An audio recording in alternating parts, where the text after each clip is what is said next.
সরকার জবাব দাও, এই জবাব তোমায় দিতে হবে, এই জবাব তোমায় দিতে হবে। বন্দে মাতরম, রাহুল গান্ধী জিন্দাবাদ, রাহুল গান্ধী জিন্দাবাদ।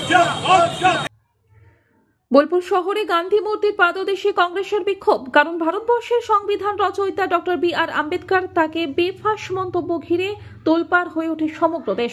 এই বেফাঁস মন্তব্যটি করেন অমিত শাহ সংসদে, তাই নিয়ে দফায় দফায় মুলতবি হয়।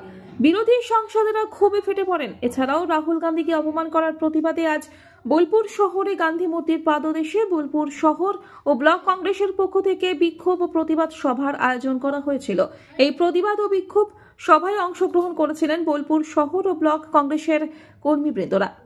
প্রথম পার্লামেন্টে আমাদের সংবিধানের জনক আম্বেদকরকে বিজেপি অপমান করল। তার পরবর্তীকালে আমাদের পার্লামেন্টে প্রতিবাদ করার জন্য বিরোধী দলের নেতা রাহুল গান্ধী কালকে তাকে অ্যাসাল্ট করলো, তাকে অপমান করলো, তাকে ধাক্কাধাক্কি করে ফেলে দেওয়া হলো। এইভাবে এই সরকার চলছে, কেন্দ্রীয় সরকার।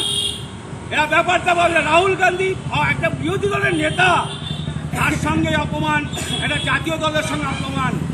পরবর্তীকালে আমাদের প্রদেশ কংগ্রেস সেখানে তারা আন্দোলন করেছিল। এই প্রতিবাদে বিজেপি গভর্নমেন্ট বা বিজেপি দলটা আমাদের বিধান ভবনে আমাদের সদর দপ্তরে গিয়ে ভাঙচুর চালায়। আমরা সেটাও দেখবেন, কারণ এই জন্য আমাদের প্রতিবাদ। বীরভূম থেকে কাজী আমিরুল ইসলামের রিপোর্ট, আনন্দ বার্তা।